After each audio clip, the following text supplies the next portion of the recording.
आपने देखना शुरू कर दिया है लाइव बिहार। में हूं आपके साथ असलम अब्बास।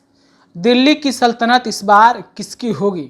आम चुनाव के बाद हस्तिनापुर का राजा कौन बनेगा? तमाम तरह के सवाल हो रहे हैं और यह भी पूछे जा रहे हैं कि क्या 2014 और 2019 में जो आए थे क्या एक बार फिर से 2024 में आएंगे? और इस चुनाव में, इस आम चुनाव में खास करके हिंदी भाषी क्षेत्र यानी कि काउ बेल्ट का संसदीय क्षेत्र कितना महत्वपूर्ण भूमिका निभाता हुआ नजर आएगा। और उसमें भी बिहार में 40 लोकसभा सीट हैं और 40 में से 39 लोकसभा सीट मौजूदा समय में एनडीए के खाते में है।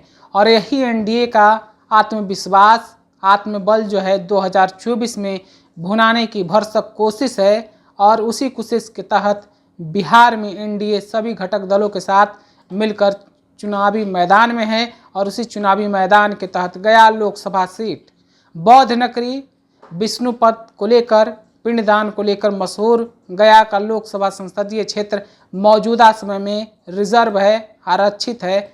लेकिन इस सीट से जो कैंडिडेट एनडीए घटक दल के रूप में सामने आए हैं वह हैं जीताराम मांझी। जी हाँ, हिंदुस्तानी अवाम मोर्चा के तहत ये प्रत्याशी जीताराम मांझी का ऐलान हुआ है जो एनडीए के संयुक्त उम्मीदवार हैं। और इस उम्मीदवारी को लेकर पार्टी ने ये लेटर जारी किया है, चिट्ठी जारी किया, आप भी देख सकते हैं, पढ़ सकते हैं।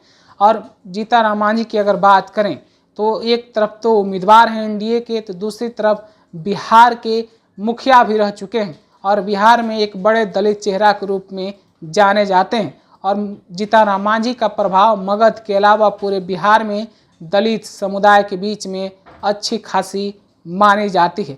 लेकिन ये बौद्ध नगरी, विष्णुपद मोक्ष की नगरी क्या कुछ हस्तिनापुर के सरकार बनाने और बिगाड़ने में कितना कुछ भूमिका निभा पाती है, या कहें कि अपनी क्या योगदान दे पाता है? तमाम तरह के सवालों के बीच में इस बार चुनावी मैदान में जीताराम मांझी हैं।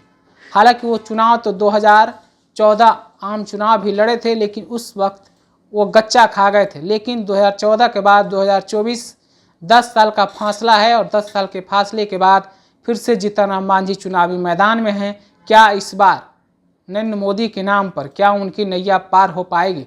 क्या इस भरी डगर को इस बार वो जीत पाएंगे? तमाम तरह के सवालों के बीच में जीताराम मांझी इस बार चुनावी मैदान में हैं और वो चुनाव लड़ते हुए नजर आएंगे, ताल ठोकते हुए नजर आएंगे। और इसी ताल ठोकने के बाद उनके साथ में, जीताराम मांझी के साथ में भाजपा, जदयू के अलावा उपेंद्र कुशवाहा की भी ताकत है। यानी कि एक तरफ लौह कुछ समीकरण है तो दूसरी तरफ फॉरवर्ड वोट भी उनके साथ है। और खुद दलित चेहरे के रूप में जीताराम मांझी, तो दूसरी तरफ चिराग पासवान, जो कि पासवान जाति यानी पासवान भी अपने समय में मजबूत दलित चेहरा के रूप में रहते थे। लेकिन मौजूदा समय में उनकी राजनीति उनके बेटा चिराग पासवान के हाथ में है और वो भी उनके साथ गया में अपनी चुनावी ताकत या राजनीतिक ताकत के रूप में ज़रूर दिखाने की कोशिश करेंगे।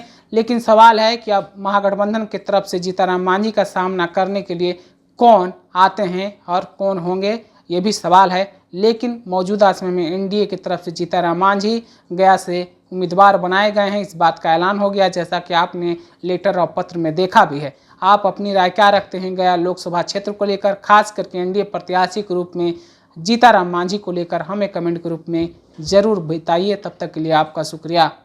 YouTube पर सब्सक्राइब और Facebook पर लाइक ज़रूर करें।